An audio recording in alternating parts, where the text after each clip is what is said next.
Today, you guys, we are going to go over this new photo released, which involves jump scares. Let's get into it. Campfacer.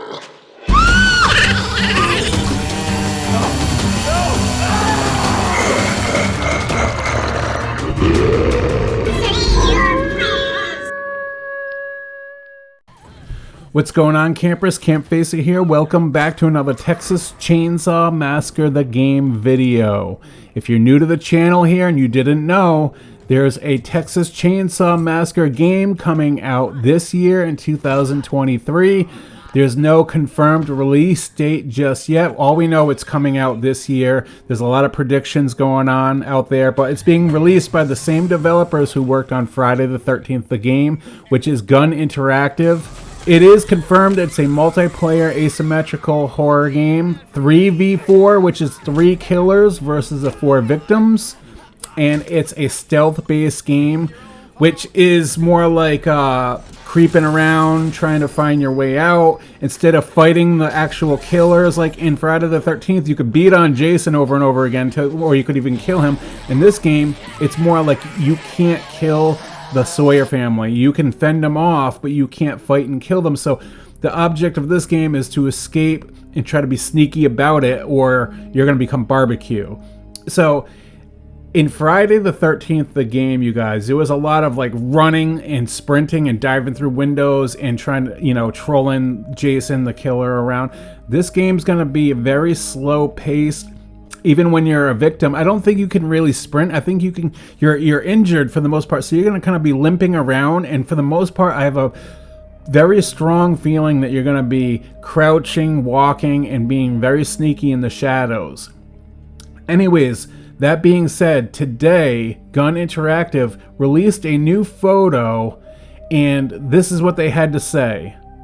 Leatherface's ability to destroy obstacles like a door or a barricade will make life harder for the victims, and even flush them towards a fellow family member waiting in the darkness.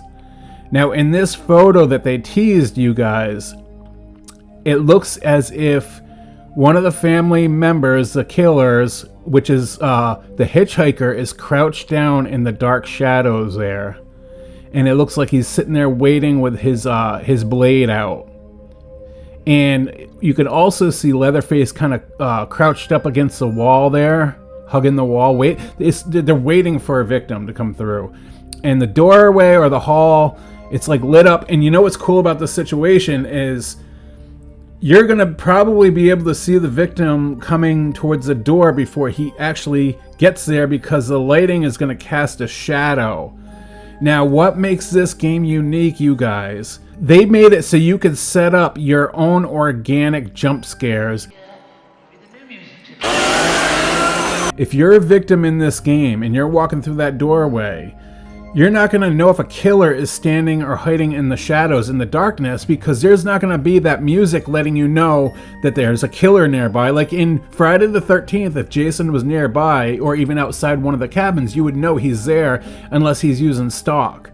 But in this situation, you could walk through that door and have an organic jump scare and walk into the darkness, and bam, the hitchhiker could just jump right up and slash you and grab you, or Leatherface could fire up his chainsaw right behind you in the darkness.